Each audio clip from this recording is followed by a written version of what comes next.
be screwed, feel my own adrenaline. Yeah, I do just what I do, and I hope you let me in, yeah.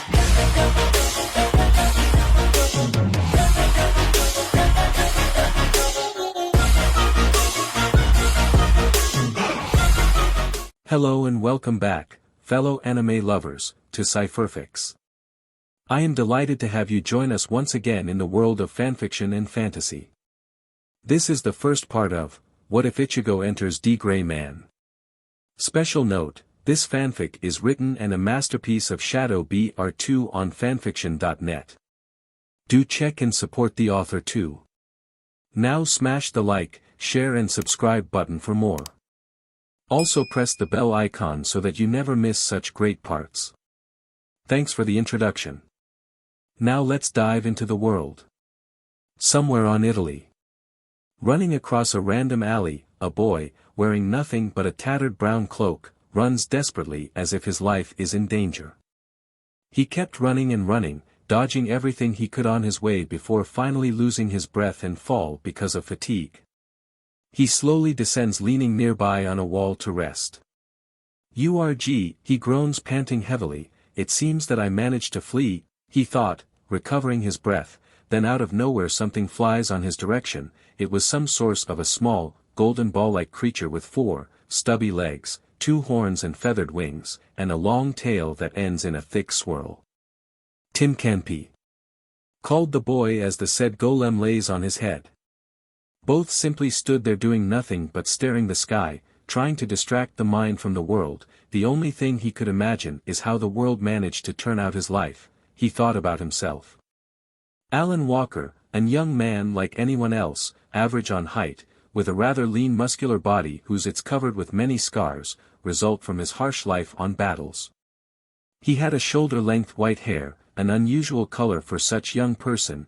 If seen from distance or from behind, one could confuse him as an old man. His face definitely is something else. He has a very pale skin and his eyes are silver-colored. His left eye possesses some unusual scar that begin with a strange reverse pentagram on the forehead that trails down a line ending on the cheek. Strange as it seems, it was never been like that. He was born like any other and yet he was forced to live misery. On the world he lives, lies an ancient holy war of universal proportions. A malevolent existence known only as Millennium Earl threatens to destroy the world with an army of Akuma, a monstrosity born from poor souls of the afterlife that has been forcefully brought back by their loved ones, who in despair, were tempted by the said Earl, and thus, forever bent to his will. Those monsters wreak chaos and disaster on the world and no mortal force can possibly resist them. To stand against such enemy, emerged the Exorcists, humans chosen by God, capable to wield the divine power of innocence, the only force capable to harm this kind of evil. United by the Black Order, those chosen ones fight, to ensure that humanity live to see the next day of their lives. It has been 3 months since Alan crossed a Noah gate and escaped the Order branded as a traitor. Many things happened, and now death follows the young man, outnumbered, outmatched, and forced to flee from a force he can't possibly stand against. Alan Walker fights for his life, seeking hope so that he can solve the terrible secret of his life, the fact that he's a Noah host. With many things on his mind, Alan felt tired. He slowly began to drift into sleep. Noticing that, the little golem began to panic. He wasn't supposed to sleep now, not while he's been tracked by the enemy.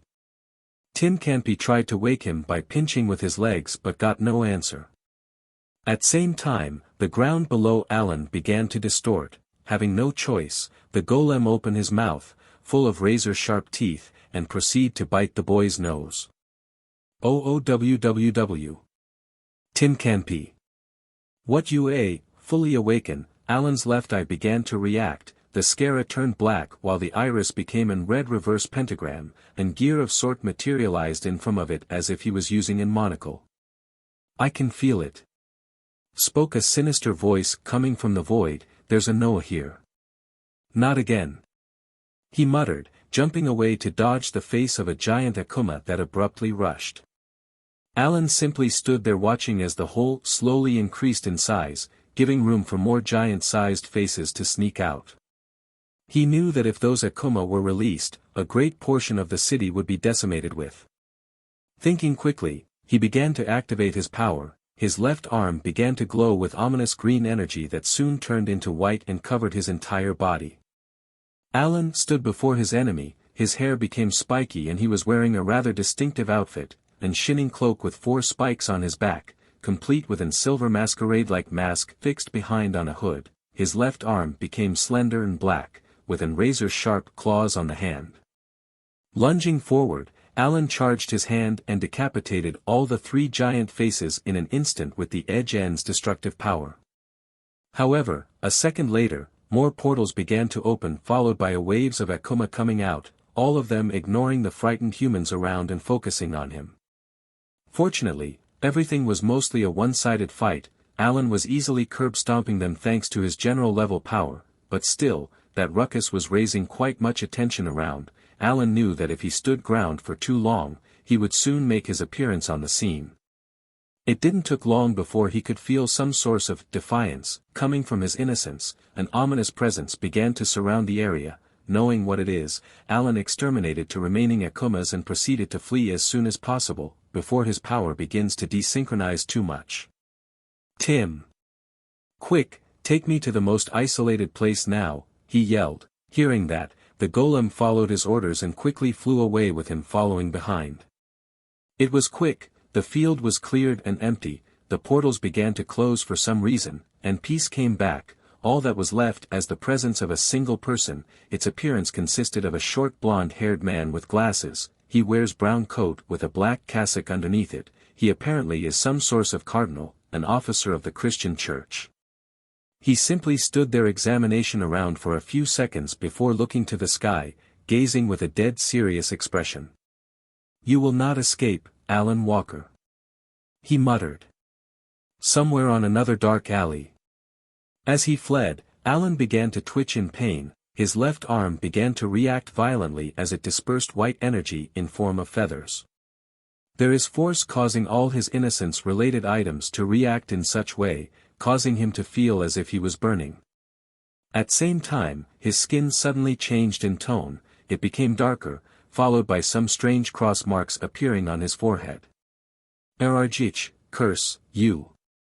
Apocryphos," he muttered coughing bld. The Noah inside him, Ni Walker, was once again trying to overtake his mind due to the weakening influence of the innocence. And while he stands down mentally struggling against it, he was chased by Apocryphos, the sentient innocence. He is but some source of guardian for the heart, the core of all innocence in the world. His objective is to absolve Alan, because once done, their fused power could free him from Noah Jean's influence. In theory, that would certainly solve many problems for both himself and the Order. However, since Apocryphos was the one who apparently assassinated Alan's MSTR, Cross Marion, Alan considers him an enemy with passion. Unfortunately, there's nothing that he could possibly do as his enemy isn't only immune to innocence but can also track and deactivate it at distance. Once the pain diminished, he stood up and proceeded to leave. The longer he stays in one place, more dangerous the things turn out. He had to leave the city before it too late. But then, I fell the 14.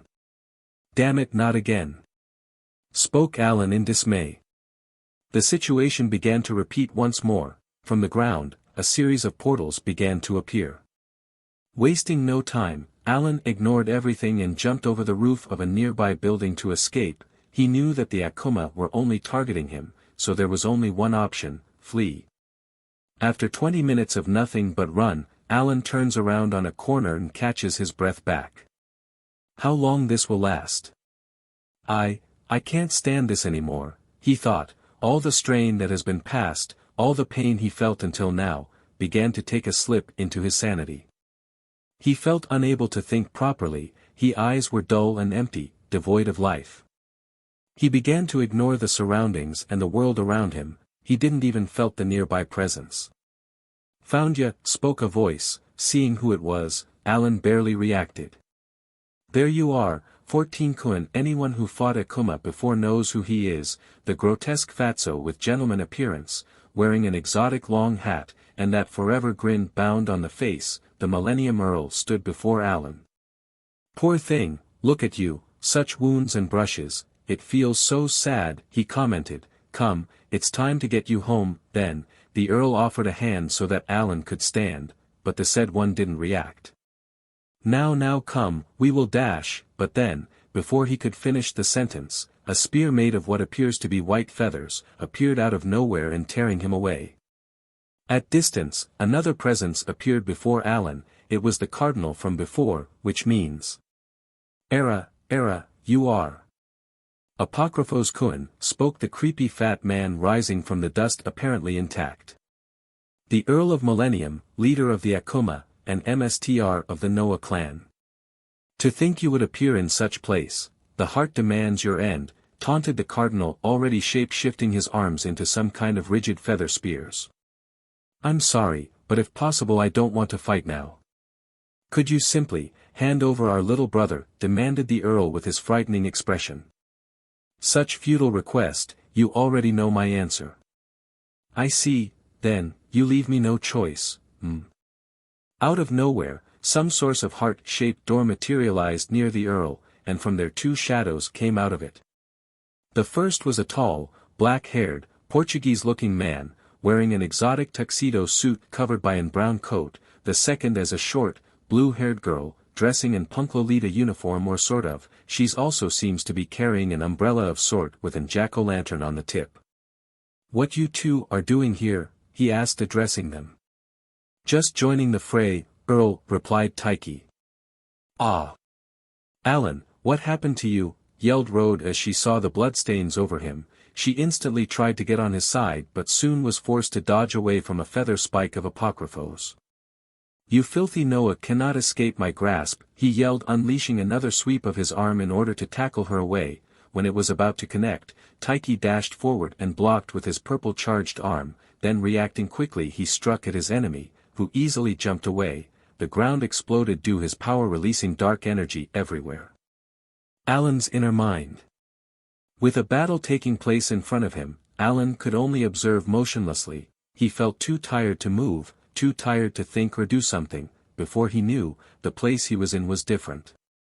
He was restrained on a throne-like chair. There was nothing but void around, nothing but one single person standing nearby. It is a hallucination. An illusion? He didn't know. "Oh my, you're just going to sit there and watch?" spoke the haunting voice of the white Noah approaching him. "I don't care," he quickly retorted. "What? Lost faith already? If you don't care, I got some plans in mind, but go to hell," he shouted in his mind to a mildly surprised me. "Ohia? That cold of you, Alan Cohen. My life was gone to hell since you appeared. I didn't want this. I didn't want to be an exorcist. I didn't want to fight in this stupid war. I just want to be normal." Alan yelled in apparent distraught and anger as he shed some tears. However, Nee could feel something else. "Oh really? Then why I can tell that you're lying," he mentioned, startling Alan. "We share the same body, you know. It's easy for me to tell what you're thinking." "What you're getting at?" demanded Alan with scowled face. In response, Nee leaned closer to face with him, giving a rather uncomfortable feeling. "You're odd, my nephew. Didn't you tell to that woman that you would forge your own path? That you would continue as an exorcist or something?" He spoke, making Alan lower his head. In fact, Alan was lying. He just couldn't handle the pressure. The odds were too much for him. He didn't know what he should do next. After all, it's obvious that he can't simply run away forever. "You're strange. Sometimes I wonder what Mana had in his mind when he found you." Alan stood in thought. Hearing that specific name made him remember of what he used to say constantly, "Don't stop, keep walking." Every time he heard that, it echoed on his mind, giving him strength and inspiration to live. Mana became the only person he could trust since his BRTH. "Mana," he muttered before finally smiling back at me. "I didn't expect hearing such words from a Noah," he spoke, recognizing that his adoptive uncle just gave one unusual lecture. "Don't get me wrong, boy, once I get my chance out, don't expect mercy. Yeah, I know. Whatever, get us away from that innocence monster. In meantime, on the real world.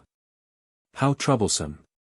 Commented Taiki as he saw the blank monstrosity at his front. Apocryphos was on his true form, an white humanoid monster with cracked skin, black scara with green iris, no hair or nose, and there's also an small cross over the upper body somewhat similar to Alan's own at the left hand. I can see you learned some tricks since our last fight, spoke Apocryphos, remembering their encounter in the prison of the Black Order. You can say that. Taiki. Can you hurry up and defeat him? I can't get near Alan without getting caught. Oi, this isn't that easy, you know. Well, that's expected for a guardian of the heart. However, we should hurry up, our little brother is waiting, spoke the Earl. Pathetic, it's time to finish this, Apocryphos taunted, just about to attack, but stopped when noticing something, a strange signature behind. Everyone were surprised when they saw the wall behind Alan becoming pure white, followed by a strange-shaped shard coming from the sky. Oh. That is. Taiki wondered. An arc gate, yelled Rode. Alan, now standing, gave a small smile to them and disappears inside of it. Noticing that, Apocryphos quickly turned around and went in chase, however it was too late. He ended up crushed the very wall Alan once was as the gate itself shattered before his arrival. Rode-chan, could you track his next destination? Asked the Earl with that frightening cheerful voice. Hi, then, she proceeded to open once again that heart-shaped door, one of her exclusive abilities.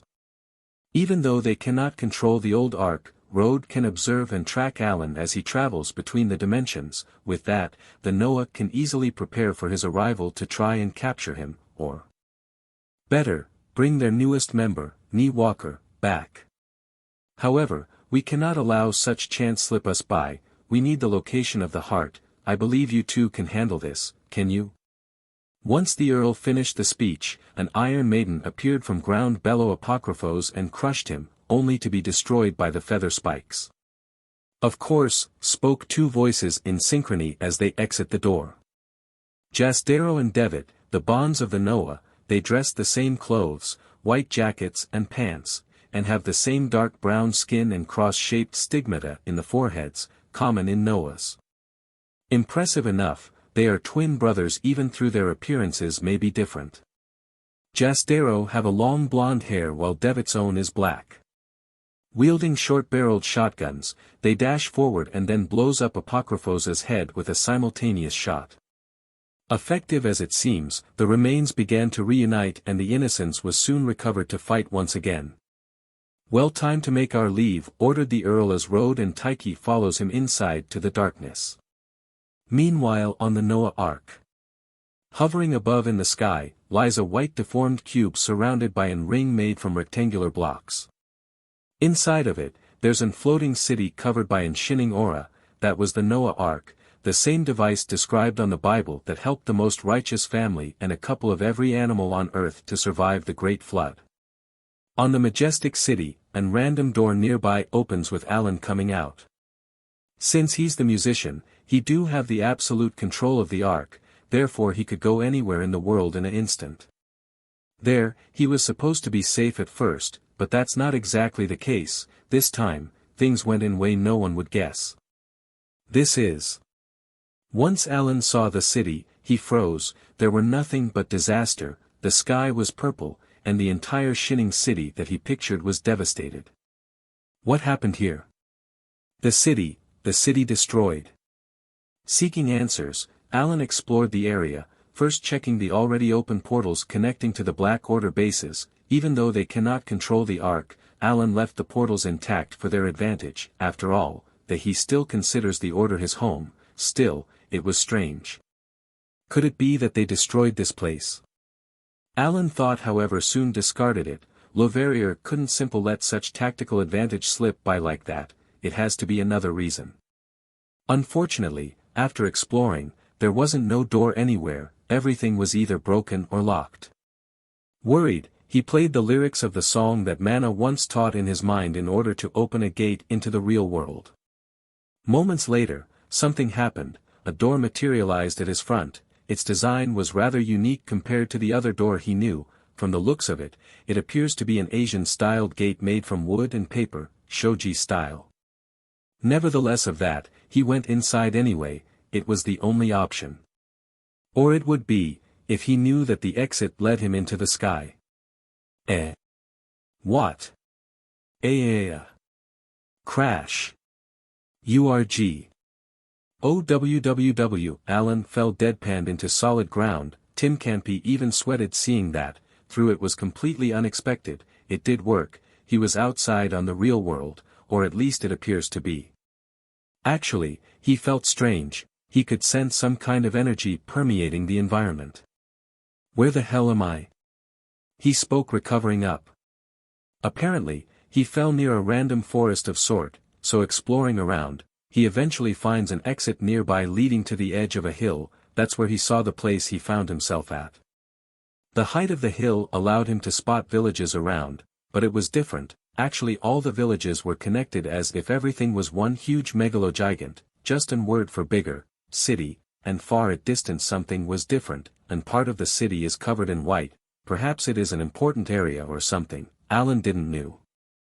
Before deciding to leave, something happened. Far off on that white city, a huge sets of wall began to fall from the sky to surround it. Alan for sure saw something like 4 giants human things falling down as well. Whatever it was, he didn't want it to stay and know, so he made his way out and hurried to the nearest village. With luck, he may know a place to stay until he deals with the 14 on his body. Back, on the Black Order's HQ. As time passed by, news spread out quickly. Kandayu, one of the missing exorcists, was returned back. It has been a long time since that incident with Alma Karma, the previous incarnation of Kanda's lover. Considering what happened, he was supposed to be free, thanks to Alan, and living his life the way he wanted. However, there was something bothering his mind, issues that he wanted to deal his own. Recovering his newly crystallized innocence, he returns once more to serve the order. For now, he, Lina Lee, and a small team of the Asian Science Division, Rofa, Rikiai and Shifu included, were called at the supervisor's office due an emergency situation. Apparently, the entire order and its branches has been alerted to not utilize the Ark until further instructions. What is happening? Ni-san. What happened? Asked Linail, worried before noticing the members around. There, Kamui, Loverier, Bach, Reaver and Johnny were all reunited. Their faces showed signs of concern or doubt for some reason. Are everyone here? Demanded Loverier about the group. They answered with a nod, supervisor. Then Kamui began, there's something wrong with the Arkansas. Something wrong? Wondered Lina Lee. There's no way to explain exactly. Several days ago, many scientists and officers have been reporting strange incidents about the Ark. Some of them relate about the city being completely devastated, others claim to have seen completely unknown monsters. Akuma? Asked Kanda. We aren't able to confirm yet. In fact, at first, of all those incidents, none has been proved yet. The investigation teams weren't able to find any evidence or anything related to the reports, so we considered nothing but some mistake. However, now it's different. A series of disappearances began to rise. Many of our members went MIA for some unknown reason. Investigations prove that many finders went into the Ark after completing their missions, so it's easy to guess that it involves the Arkansas. He explained. Lately, I've ordered the science teams to monitor and observe the Ark behavior at time. Then we've discovered this. Then Kamui brought up and opened a box, releasing a black golem that began to flash a hologram. Then everyone could see it and wonder. It was the same thing Alan saw. The once shining city was partially grounded to dust, several buildings were destroyed and the sky had a sinister purple tone over it. How can an investigation team miss something like that? Commented Bach, unable to comprehend the events logically. Then something changed. A shadow appeared. From the size of it, it wasn't human. As far from details go, the hologram wasn't steady. All they could see and some blurry humanoid thing appearing out from thin air. The only thing they could tell for sure is that there was a hole of sort, somewhere in the chest. What are those things? Muttered Lofa. The thing approached a nearby building and began to destroy it for no reason whatsoever, and after some time, it noticed the golem peeking it. The creature turned around and began to chase him, releasing a never-heard-before scream on its way. Once cornering the golem, the scene began to distort and flash in white before the entire place turns back to what once was an shining city.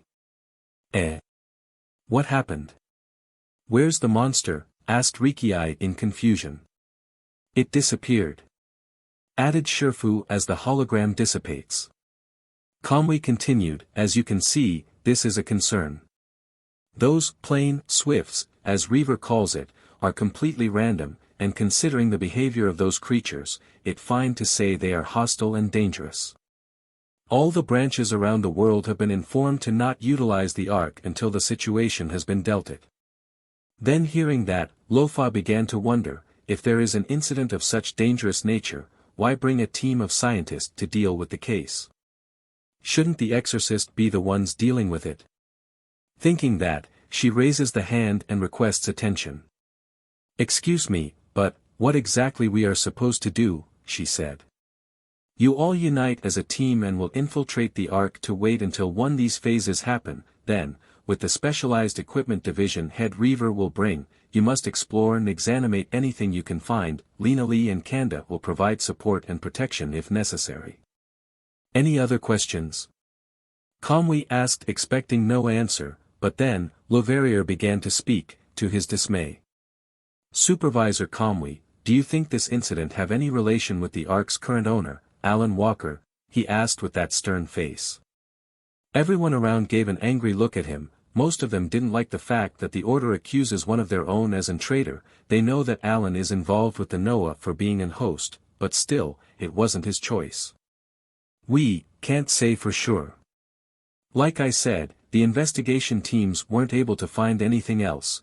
There's no evidence or proof which prove that Alan is actually responsible yet. For now that question remains open.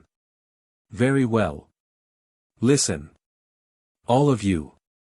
This is a high-priority mission. The Ark has been one of our most valuable assets in this war. Failure is not an option. This must be solved at all costs. He lectured. While most didn't like the way he spoke, they had to admit, the Ark indeed brought in benefit for the Order. By connecting to the important places in the world, the Exorcists had a significant advantage when hunting for the remaining innocences. Losing the Ark at such critical moment would be a huge loss for them. That's all. Finishing his speech, Loverier and his new assistant stood up and left the office with no more words.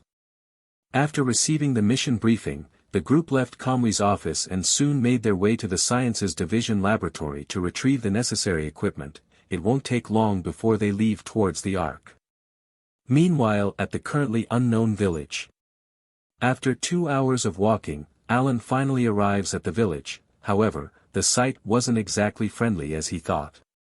Aside from the rather decent structured houses, the place had a smell of death in air. The people around looked malnourished due to hunger that they were barely conscious, and it didn't discriminate towards women or children. Alan felt bad for thinking about food at time. Cruel, what happened here, he muttered. While wandering around, he noticed a big amount of movement over an building. Perhaps it was an inn or bar of sort, so he went towards it. The place was definitely crowded, man and woman alike, drinking, flirting, eating. Some even are playing some of game involving cards. Expect that the cards had pictures he never seen before. Nevertheless of that, the people here were enjoying by themselves without even care about each other until he took a step inside. Everyone around gave a peek of curiosity at him. Feeling a bit embarrassed, Alan just smiled and signaled with a hand. The people then began to ignore him as he made his way in. The place indeed looked like an bar of sort, so using the skills he learned in his past he looked around seeking to find the most important looking person in the area. It was rather easy. There was a man nearby sitting down on a couch over an elevated floor. He was surrounded by two, somewhat good-looking girls serving sake. Think about cross-marrying with the girls, just forget the badassery he has. It was obvious that he was pretty much on a better situation than anyone else, so he was definitely important. Excuse me, could you please tell me what is this town? He asked bowing to the man who just gave a stern look. it seems he didn't appreciate to be disturbed. What is this? A newbie? He spoke as Alan nodded. Humph, you got yourself unlucky boy. You're at Rukongai District 78, also called an Izuri, Howling Dog. Rukongai, District A. Alan repeated his words in thought. He didn't recognize the name in his mind. He first thought it was any random village you could find in the world, but considering the size of the place he saw at the hill, he quickly discarded. From what country is this village? He asked the man. Hearing those words, everyone on the room stood in silence for a few seconds before starting to laugh. That left Alan somewhat confused. Did I say something wrong? What? Have cracked your skull? This is the Soul Society, there is no country in this place, he explained. Soul Society? What is that? He asked, still confused. The man began to feel annoyed at his questions. Arg, you're indeed a newbie here, go mess someone else, I'm busy, he shouted, trying to expel him from his sight. Having no choice, Alan left the place. He had no clue yet on where he was, but in the end, it didn't matter. As long as he's far away from Apocryphos or the Noah, he would be fine. There was only one thing bothering him at time. What happened to the Noah Ark after coming to such place? He wasn't been able to call its gates with the song anymore, and that was worrisome. What exactly happened that time? Well, simply thinking about it won't solve the problem, he thought. All that he had to do at moment is to arrange some money and get a place to sleep. So, with the night near, Alan went back to that bar. The betting games he saw there could be his source of money. Perhaps all that he learned from being abused by Marion will come handy in the end. Somewhere at the sky, near some random mountains, hiding over the stormy clouds, lies an black cube, the New Arkansas. With the exactly same design as Alan's own, it serves as the current base for the Millennium Earl and the Noah's clan. Inside it, one can easily say that he's daydreaming, as the structure inside the new ark is something completely surreal. There was nothing but corridors with countless pictures hovering around for no reason. There were also floating platforms and other unusual things. In one of these corridors, the Earl was making his way toward a room. After gracefully knocking the door, he hears a female voice telling him to get inside. There, he is greeted by Rode, who wearing nothing but white pajama, above an circular white plant thing, which is rare to see. She only used those when utilizing her dimension manipulating powers at peak level, just like when she downloaded the old ark in a new shell to recreate it for themselves. Ah, Earl, she calls innocently, jumping at his back, what you're doing here? Era, Rode-chan, I came to check you, of course, he replied. Ah, that's so cute of you. Then, have you finished what I asked you? Yes. It was a bit troublesome at first, but I did it. Good, then let's go. We shall have some great dinner tonight. And then, after some time, the Earl and most of the Noah were over an table, enjoying the last remains of their somewhat common family dinner. He usually used this time to reunite the Noah and therefore discuss their next plans. Then, what you want with us, Earl? Asked one of them, wisely. It was an India-like man with a short white hair. He possesses 5 eyes, his 2 normal ones and 3 extras at the forehead. They are most of time hidden under a turban of sort. Well, to put short, Alan Cohen disappeared, the Earl replied. Disappeared? What mean, disappeared? Asked Taiki. Yeah, after he went into that gate, there was a disturbance over the dimensions that caused his arc to resonate, Rode explained. And then, said wisely, uninterested. Let's say, things got complicated, his soul was thrown into another realm. The resonance inside the old ark became a catalyst between the dimensions, so the worlds are being merged. She finished. I don't get it, shouted Devitt confused, followed by Jastero, who said the same. You two are too dumb to understand something like that, mocked wisely. What did you say? I dare you repeat that. You heard me well, you idiots are too dumb to understand that. No wonder that you two couldn't finish off that innocence monster thing. Maybe it was too much, he taunted even more, causing them to corner down a bit. The last part was true, they couldn't win against Apocryphos at time, but still, they didn't like to be mocked. Shut up. We could have killed that BSTRD if we wanted, shouted Devitt in anger. Yeah. He wouldn't stand a chance with our true power, added Jastero. Did you two say something? He pretended. Don't ignore us. While the two stood yelling at each other, Taiki wondered about what exactly Rhodes said. Then, where Alan Cohen is right now, he asked. The best I can tell is something like an parallel world.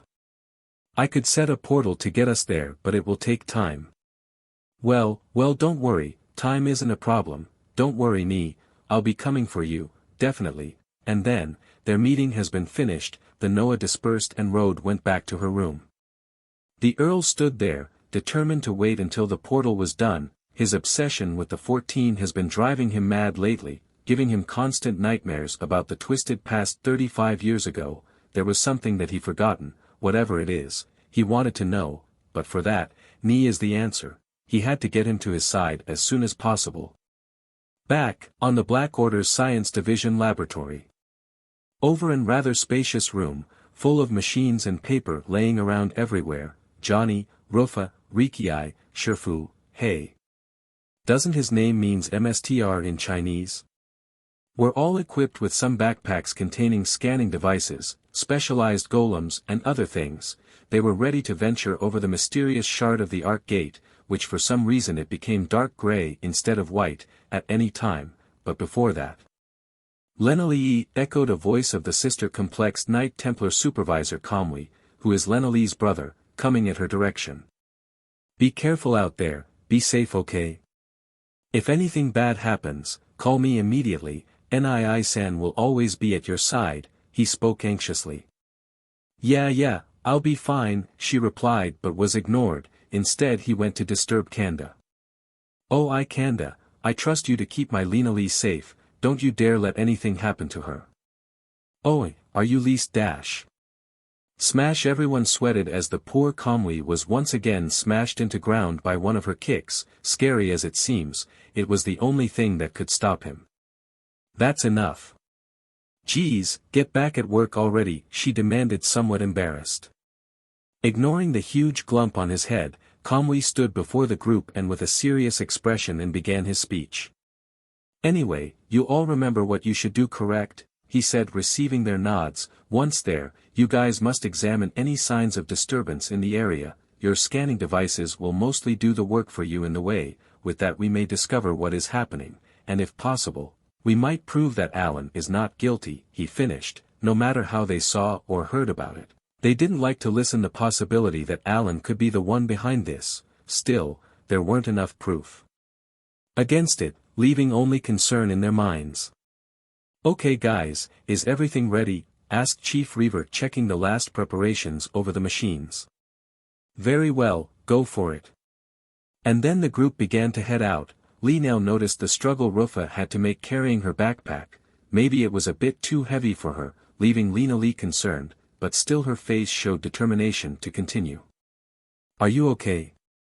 I'm Rufa, don't worry, I'll be fine, she replied, smiling before going forward with no more words. Lena Lee surely felt a small aura of sadness from her. It was cold, beyond words. Something bad must have happened to cause her to feel that way, and she wonders what it is. Nevertheless of that, they went upstairs and crossed over the ominous gate. Kanda was the first, followed by the other three scientists, Rufa and then Lena Lee, who before leaving thought. Alan Cohen, where are you? At the Noah Ark. Moments later, they find themselves over the mysterious White City once again. Kanda stood around and waited for any signal from his earring, the new communication device made by the Asian branch, the same Alan used when he entered the Ark for the first time. Kanda, can you hear me? Spoke Bach over the earring. Hi.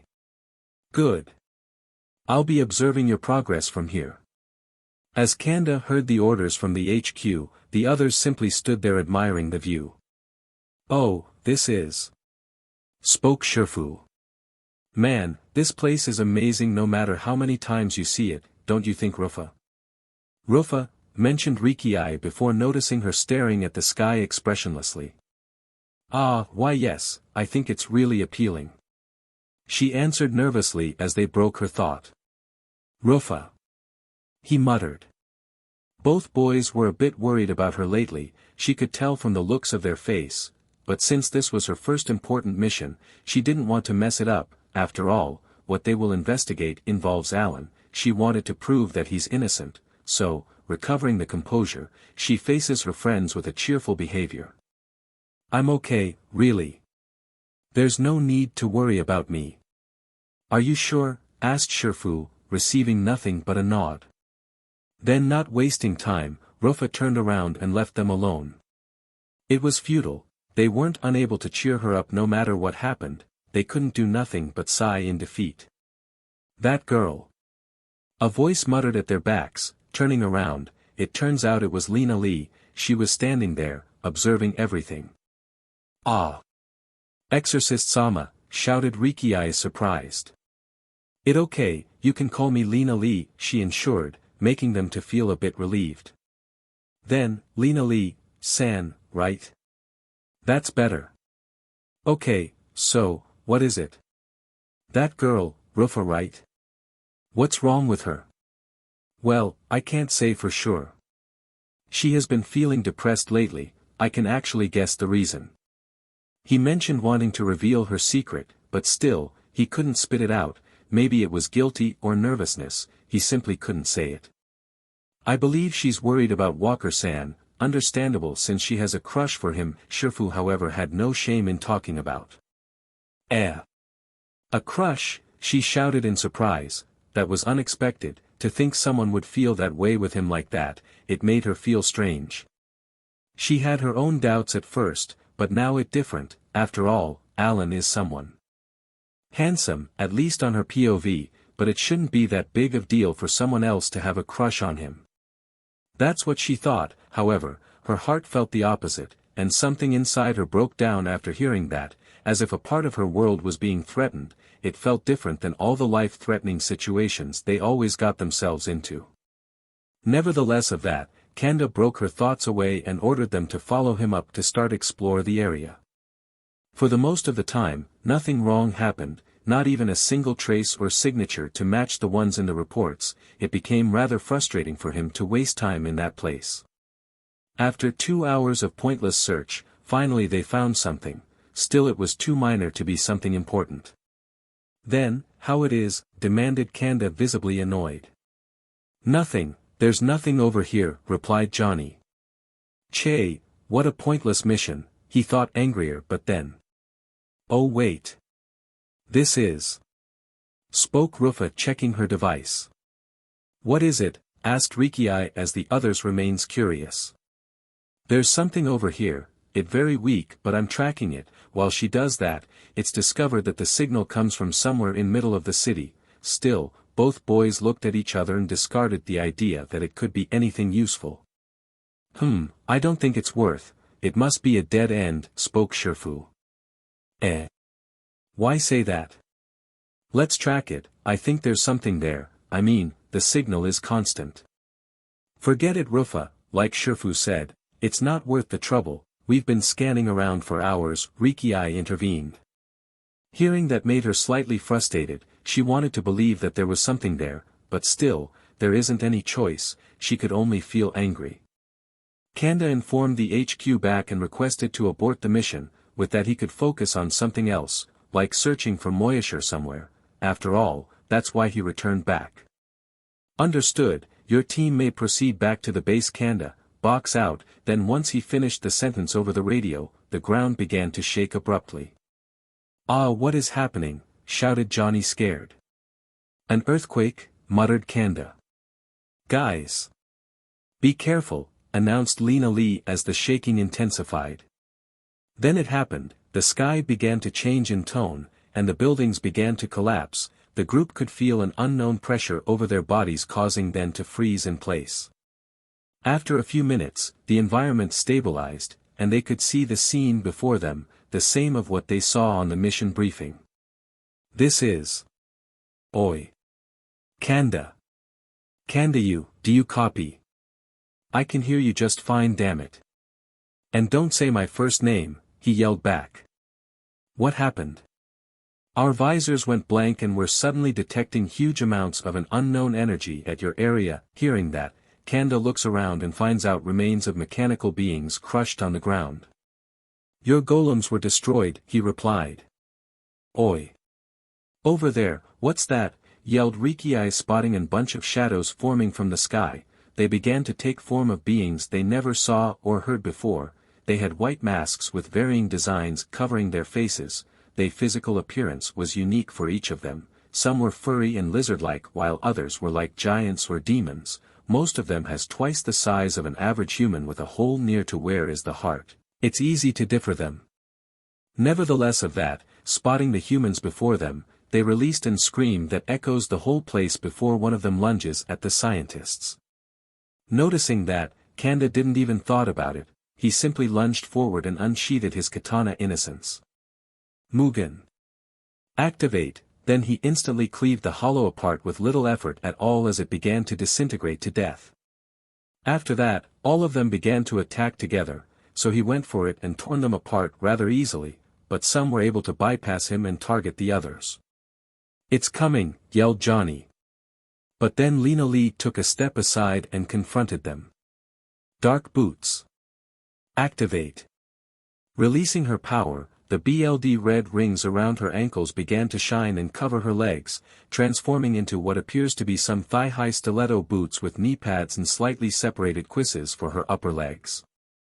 Then she quickly dispatches the hollows away with a single kick, which released minor hurricanes, tearing apart the surviving ones. Amazing, commented Rufa, even if it doesn't look that awesome compared to Alan, she really admired the graceful style that Lena Lee adopted. Still, the more both exorcists destroy, more hollows began to appear, being attracted by their high Reiki. Remember, Ryatsu, spiritual pressure, and Reiki, spiritual energy, are different things. Happy face. What are those things? There's no end to them, shouted Rukia at them, swarm of hollows materializing from thin air. Che! More of them. Kanda muttered. Still, surprisingly enough, he gave out a genuine smile, a rare thing to see. Perhaps he was having fun or just found something interesting. One can never tell what's in his mind. Nevertheless of that, he couldn't simply fight them on his own, so, signaling to Lena Lee, he began to concentrate and focus Reiki to his katana. Saiku Shorai.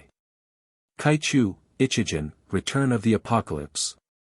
First illusion, netherworld insects, and then, with a swing of his sword, an huge swarm of ghostly-like parasites began to materialize and charge at his opponents, tearing apart a great amount of enemies, but it was not over yet. A second later, Lena Lee dashed over his head and charged Reiki at her boots. Enbu, Kirike's, Waltz, Mist Wind, the small hurricanes that form automatically in each of her kicks began to increase in size, and then, she released a huge tornado over the remaining hollows. In a matter of minutes, the field has been cleared of enemies in an instant. The place however still remained in twisted state. Oi Kanda. Do you copy? What happened? We just meet the monsters we saw at the briefing. What? Is everyone okay? Is Lena Lee okay? Shut up. They're all dead already. It don't seems they appear for now. Oh, that's good. I think this is where the mission begins. You already know what to do. Then giving a nod, Kanda turned off his communicator and faced the others. Oi, start those devices, we're going. Wait, I'm almost tracking that signal again, spoke Rufa. When the encounter with hollows began, she ignored the panic of her friends and focused solely on scanning the source of the signal, so they were one step ahead from solving the mystery. Where it's coming from? Well, it looks like it comes from there, she announced, pointing at the highest tower in the middle of the city, which for some reason, is apparently intact, compared to the rest of the place.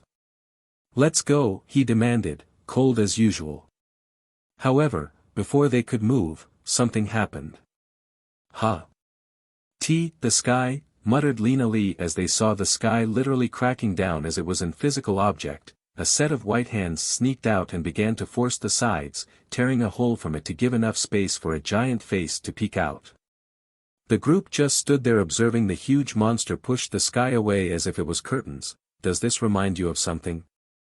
The huge monster had the appearance of Grim Reaper of common culture, a giant-sized humanoid skeleton of sort, covered by black robes. Its face is covered by a mask with an elongated nose and its neck possess a ring of spikes along with a hole near the chest. "What is that?" shouted Johnny, falling into ground shivering in fear. The other scientists began to cower behind the Exorcists, who stared down the Grande Minos. Kanda has his stoic/annoyed face as usual while Lena Lee observed with some concern, but she was been able to deal with it. That wasn't the first time she saw a huge giant-sized monster of sort. Anyway, they reactive their innocence, prepared themselves to face it. How they will face it? For now, only time may tell. Currently, on the twisted arc. Huh. What is that? Yelled Johnny, cowering behind Kanda just like the others. It's huge, commented Rukia. This is. Added Lena Lee. Humph. So that's why they have fled. Muttered Kanda with his katana already in hand. Oi. Stay here and keep them safe. What you will dash. Then before she could finish the sentence, Kanda already lunged forward. As the Minos began to walk, he aimed to the ankles and struck a swing in middle of air, leaving only a scratch to the monster, who simply roared its signature scream. Noticing its attacker, the Minos tries to stomp him down, but the movement was very predictable and Kanda simply jumped away. Recovering in midair, he quickly makes way his over the giant feet and tries to climb it vertically by running as fast as he could. Once reaching near the chest, he began to unleash a series of slashes as he falls, causing considerable damage. Twitching in pain, the Minos pounded him away with its hand. Unable to dodge, Kanda placed his katana and tried to block most of the blow, which was strong enough to send him flying away to nearby building.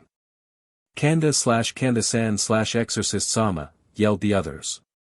Lena Lee quickly reacted and charged her boots to jump in considerably amount of height in seconds. The Minos was rather smart this time and tried to PND her away too, but using the butterfly-shaped thrusters at back of her feet, she changed her course and dodged by spinning away in midair. That allowed her to land at its arm to run towards the head in an instant. The Minos couldn't react in time, therefore she was able to deliver one hell of a kick to his face. The blow was so strong that not only it cracked the mask, but also disoriented him, causing it to fall backwards. When it's about aerial combat, Lena Lee beats everyone, no matter how big they are. She could see the Minos crashing down some buildings before regaining balance, releasing another huge scream in anger. It began to focus its attacks on her, futilely tried to smash or crush with its limbs, only to be dodged with ease. "Damn it, that thing's still moving," commented Rukia, observing the fight. "Hey, look at this. There's something wrong. The signal is intensifying again," shouted Rufa as she saw the devices going overboard. Something was happening. A pillar of light suddenly appeared over the tower, causing everyone, except for the mindless Minos, to pause and observe. At same time, small shadows began to take form on the sky, infesting the area with hollows. "What?" gasped Johnny in terror. "That light must be attracting those monsters," mentioned Shifu. In meantime, Lena Lee was busy with the Minos. Despite it being slow, he's still a threat far worse than the minor ones. She had to push him away from the others to keep them safe, but if those hollows attack now, the group would be helpless. "SHT. They're coming," shouted Rukia at the obvious. Kicking the Minos' face again, Lena Lee speeds up to get down and tries to intercept them, but it was too late. Once the beasts were about to grasp their food, a shadow instantly appeared and teared them apart. The last seconds of their life was to see a blade passing through the neck. Seeing who it was, everyone got relieved. Kanda appeared at the last second to save them away. "You're okay," mentioned Lena Lee, a bit concerned. After all, he went directly through a building.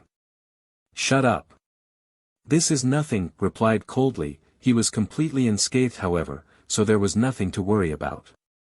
Before they could continue, the hollows around began to cry away that scream once again. Every time they heard it, it felt like a bunch of souls being tortured. It was disgusting.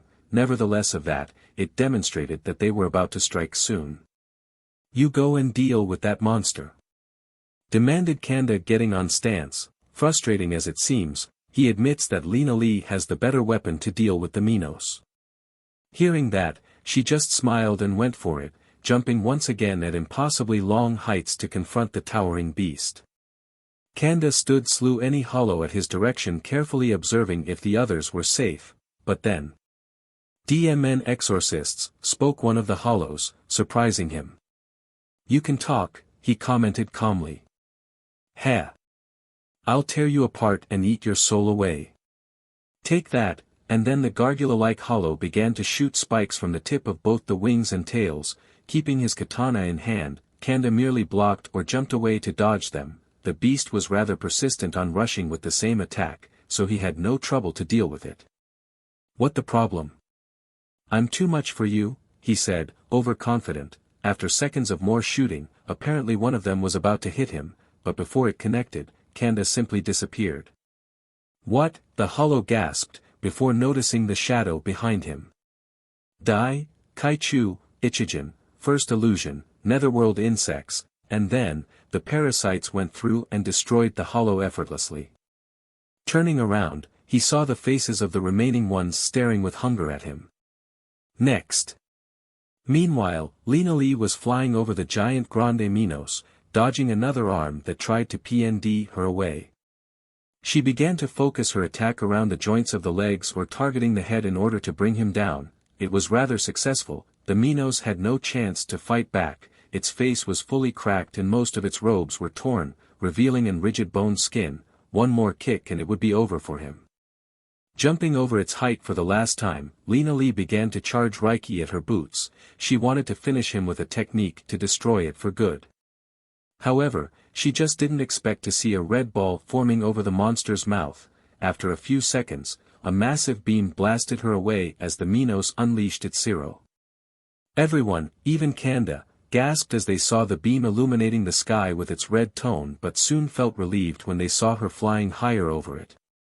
When viewed from the ground, it appears that the blast got her on full hit, so it wasn't possible to see her thrusting her way out to dodge at the last second. Anyway, without any words, she did it. Shitsui no Tugi, Tetsukase, falling technique, iron shackles. Using that technique, her boots were covered by a set of blades which do its weight. The higher Lena Lee is from its enemy, more powerful this technique will be. This reminds me of a certain skill of Captain Class Shinigami I know. It took a great deal of concentration and determination to mstr the technique long ago, but now, with the crystal-type innocence, she doesn't need to activate its maximum output anymore. The boots can hear her feelings precisely. In the end, Lena Lee crushed the Minos away, shattering every single bone and destroying the body as she fell on the ground. Everyone, except for Kanda, who just slightly smirked, gave cheers of victory. All the hollows in the area were eliminated and the place eventually shifted back to the shining white city of the Ark. There were no casualties at all. Kanda informed the situation and described what he knew about hollows to an anxious Bach, who felt disappointed to not being able to see its beloved crush exterminating the strongest of them. The group then, using what Rufa discovered, made their way over the endless stairs up to the tower. There they have found something rather unique. What is that? Wondered Rukia as they arrived at the uppermost floor of the entire Ark. Before them was some sort of shrine-like gate that appears to be made from wood and stone. Kanda even poked to see if it was real, just to be safe. However, its material truly consisting on it seems to be completely unknown. Down on the floor on where they are standing, there is a glyph made from strange scriptures and incomprehensible figures. That's where the signal comes from. There was a very short pulse of energy flowing on it. I don't get it. This could mean. Rukia spoke in thought. Maybe it's a source of energy or similar, commented Johnny. Well, whatever it is, it seems to attract those monsters. Added Shifu, shivering a bit from just remembering. What about the gate? Asked Rufa, observing the structure. Lena Lee seems to be curious as well. Strange, this wasn't here when we came before, she spoke. What you mean? Have been here before? Asked Rukia, curious.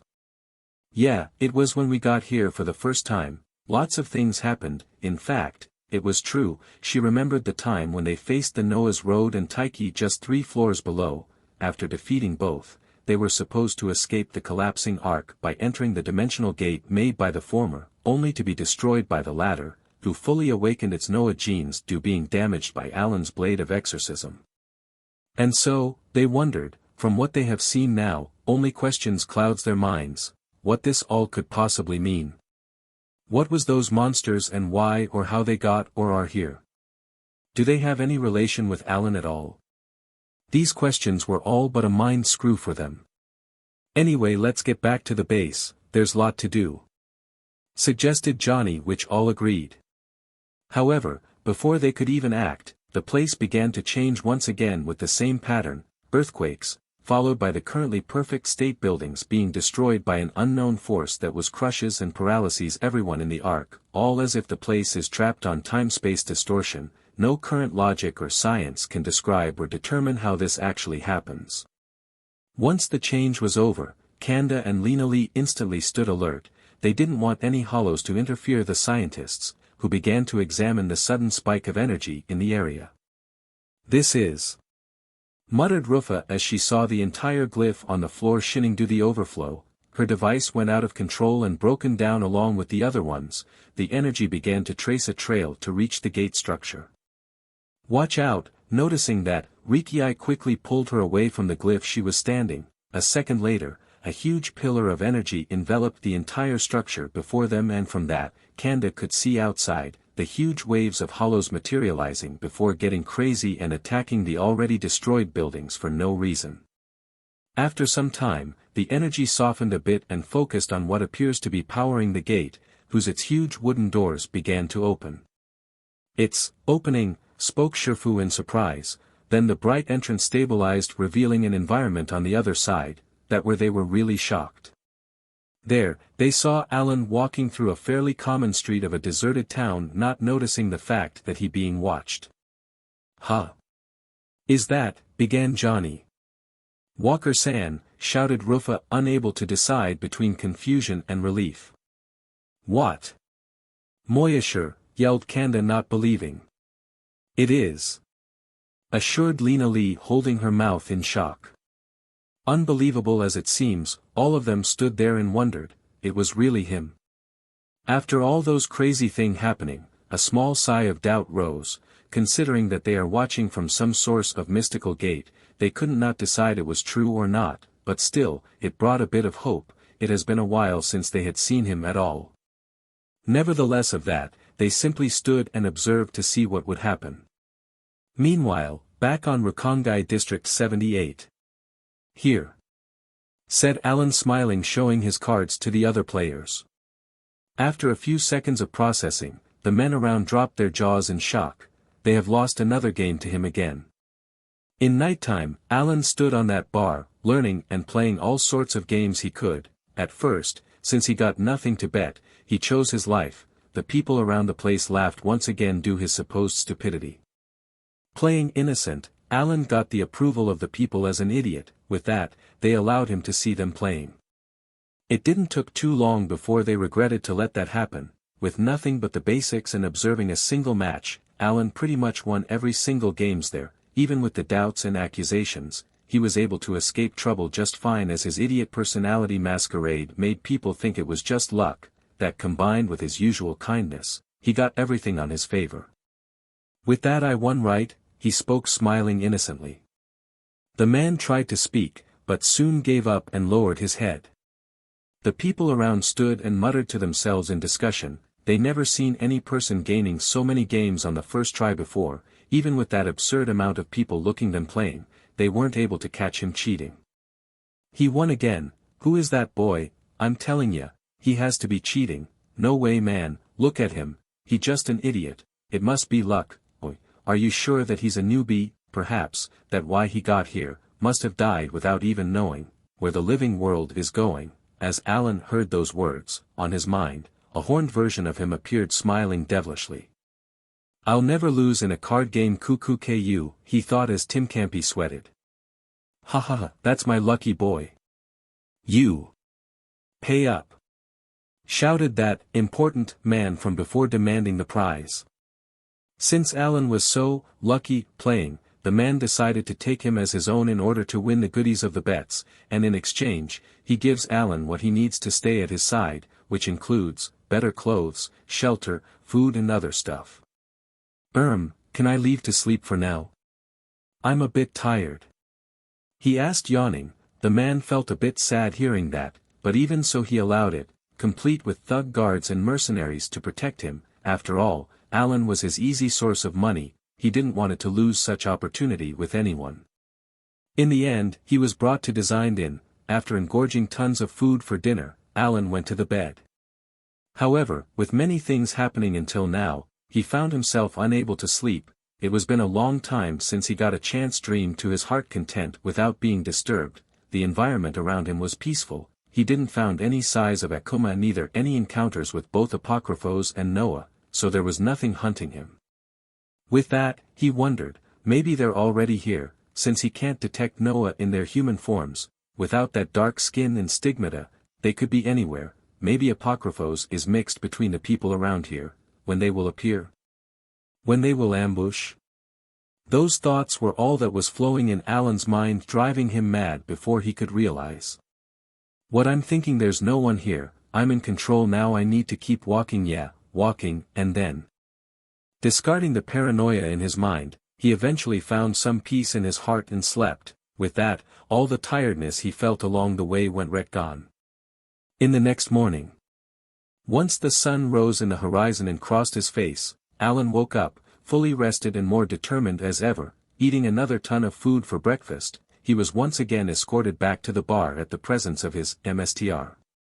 After winning another rounds of games, Alan asked to breathe some fresh air outside so that he could lose his escorts and flee.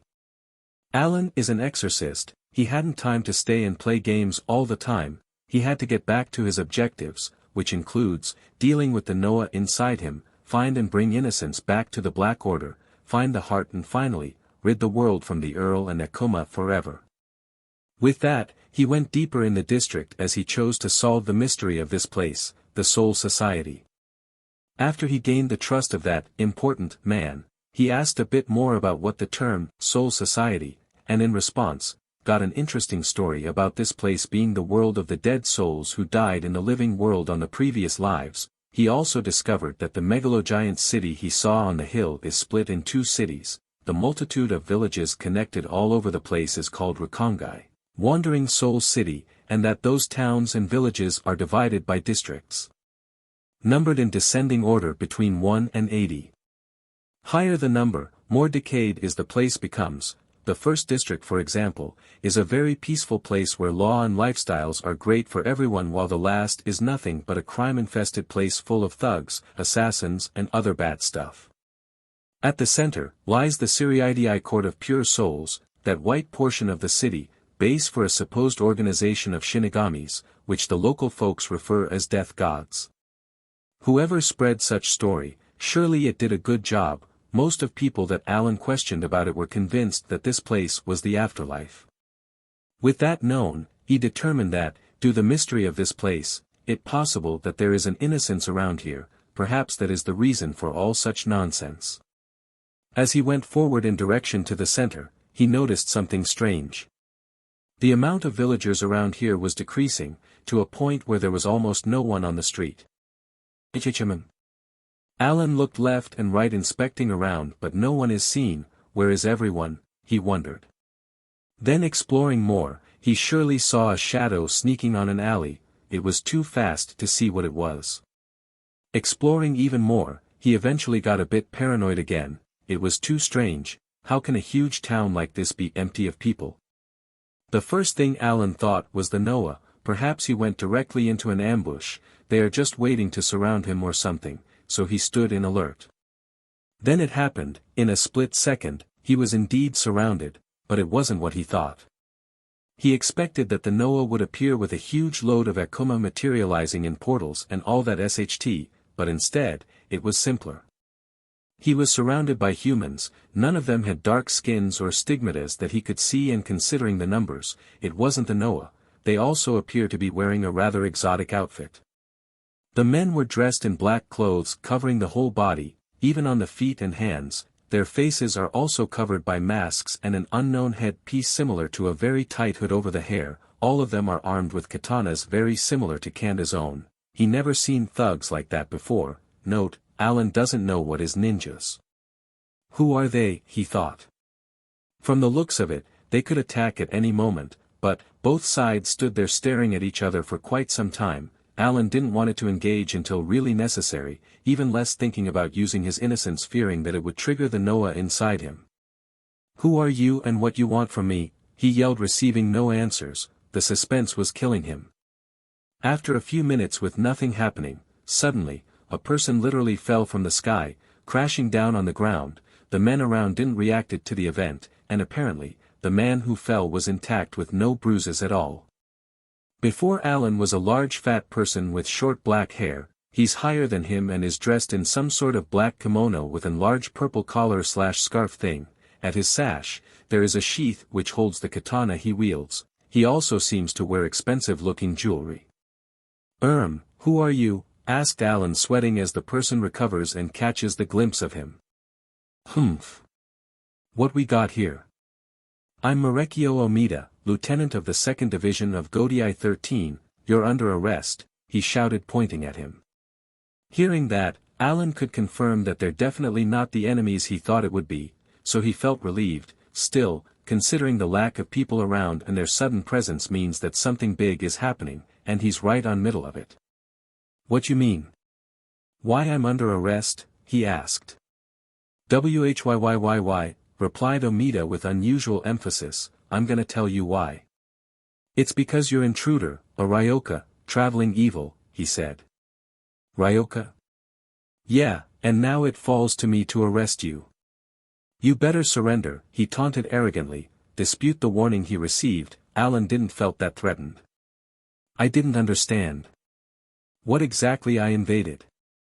"The ant's dash. Falcon kick. Don't slack off on the job, fool," yelled a woman who appeared out from nowhere and kicked his face. The men around him didn't even react.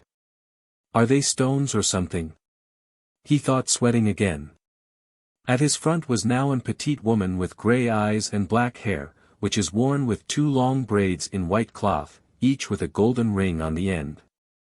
She was wearing a short-sleeved white cloak that have an insignia on the back resembling a plus. Underneath, there is traditional black kimono and another currently unknown outfit, as Alan can see that her arms are covered by a long sleeve.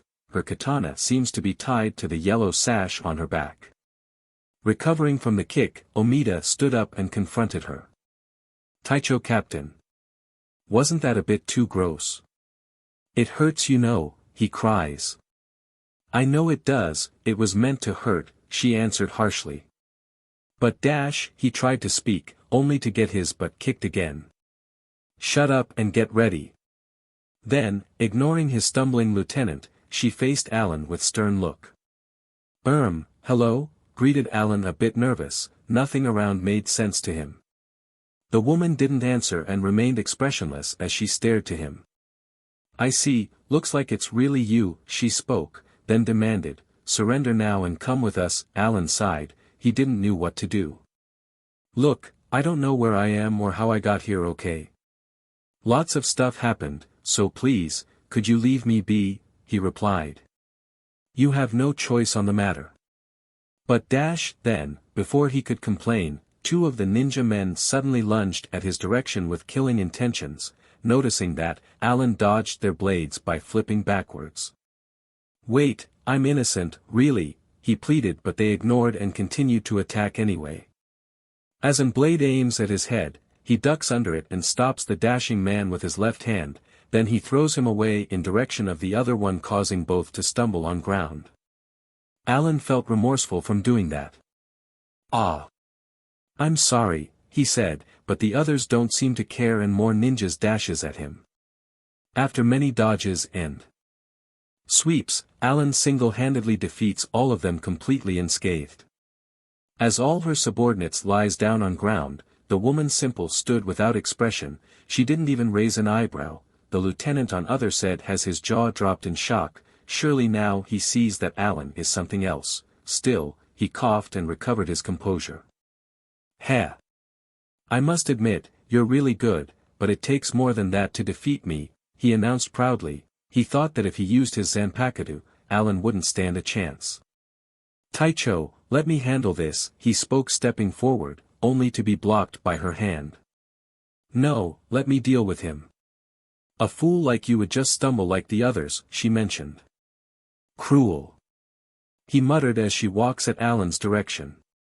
Please, listen to me, I didn't want this to happen. I'm telling you, I'm innocent, he pleaded again. I don't care, she simply said. In response, Alan sighed in defeat. He gave out. Fine, if this is what you want, I will fight. I have other things to deal right now, so I ask one more time, please, let me go away, he spoke this time, with confident eyes. He wanted to leave as soon as he could, so that he could focus on something else. He feared that his true enemies would appear at any moment to investigate the mystery of this place and find the innocents first. A second later after his speech, the woman charged, starting with a kick aimed to the face. Alan quickly blocked it with his left, but soon was forced to hold against a barrage of punches at lightning speed. It was too much for him, and he soon felt a dozen of them hitting his chest before taking a disorienting blow on the head, causing him to fall. Damn it. I was careless, she's really fast, almost fast as Lena Lee is, he thought, spitting a bit of BLD from the mouth. Humph. It serves you right. Taicho Sui Feng is the commander-in-chief of the special forces, a boy like you cannot possibly face her, thought Omida watching their battle. Once Alan stood up, he could feel a presence behind him. The woman, who was once at his front, suddenly appeared behind him and tried to unleash another barrage, but this time Alan was prepared, and then both clashed blows again. They stood like that for a while before taking distance. Oh. Impressive, you held better this time, she praised. In fact, Alan indeed blocked most of her punches and followed her rhythm, but still, her first struck was devastating. His body didn't obey his commands properly. Sui Feng then dashed again. While Alan cannot possibly follow her path when she used Shunpa, he can tell where she will land, therefore he could block and counter-attack when necessary. Both were eventually matched. Sui Feng couldn't land any other blow while Alan couldn't be fast enough strike back. Omida felt surprised. 1 second ago, the boy couldn't stand against her attacks, but now he is standing ground and counter-attacking. As they clashed again, during one of her kicks, Alan remembered subconsciously about Lena Lee. When they used to train together, the pattern of her kick was rather the same, so waiting for the right time, Alan struck. Once they got distance again, she felt it. Alan somehow landed his first blow at her back when she was spinning. Even though I left no opening, he still managed it. Not bad, you're better than you look, she praised again. Is this really necessary? He asked, already knowing the answer. Still, for him, this fight was nothing but a blatant violence he wanted to avoid. No. Then why? I was simply wondering how long you would last, she explained, not changing the expression. Alan felt really annoyed with her, but still, he couldn't bring himself to express such feelings at moment. Now that I have seen your moves. It's time to finish this. Then she proceeded to unsheath her Zanpakuto, causing him to stay more alert. After a whole second that felt like hours, she suddenly disappeared, leaving countless clones around. Alan knew that she used Shunpa note. He doesn't know that name yet, once again, so he closed his eyes and stood in stance, waiting for her true presence to appear. Then, in a split second, he saw it. The blade was coming right through his neck. Fast. I cannot dodge. Tracking the blade was harder than he thought, so once it was close enough, he instinctively blocked it by catching it with his left hand, something he wanted to avoid. Since his entire arm is pitch black, he had to use long-sleeved shirts and gloves at his hands to avoid suspicion from other people. After all, they don't need to know who he really was. What? With his bare hand? Sui Feng thought, surprised. Then after some struggle, both began to notice something strange with each other. This feeling, her hand/blade. Could it be, an Zanpakuto/innocence? They thought together. Both could feel each other's energy, which had the same synergy as their power have. Sui Feng found it strange when he blocked her with his hand. The sensation was similar to when she fights with a true Shinigami. Usually she doesn't care, but now it curious. Alan on other hand felt an familiar pressure coming from her blade. It felt as if it was alive on its own, a part of her body, ready to receive and obey any order, like an innocence accommodator, who could be a potential exorcist. Both, for a split second, wondered who each other really were, and what they're capable to do. How Alan will react when he discovers. Will they be friends or not? What about the truth behind the soul society itself? All these questions will come to an end in time, for now. So alright folks, that's all for today. Stay tuned for part 2. Do subscribe, like and share for more such videos. Also check out the story and author Shadow BR2 on fanfiction.net. Press the bell icon to be notified first on release. See you in the next video. Till then, goodbye.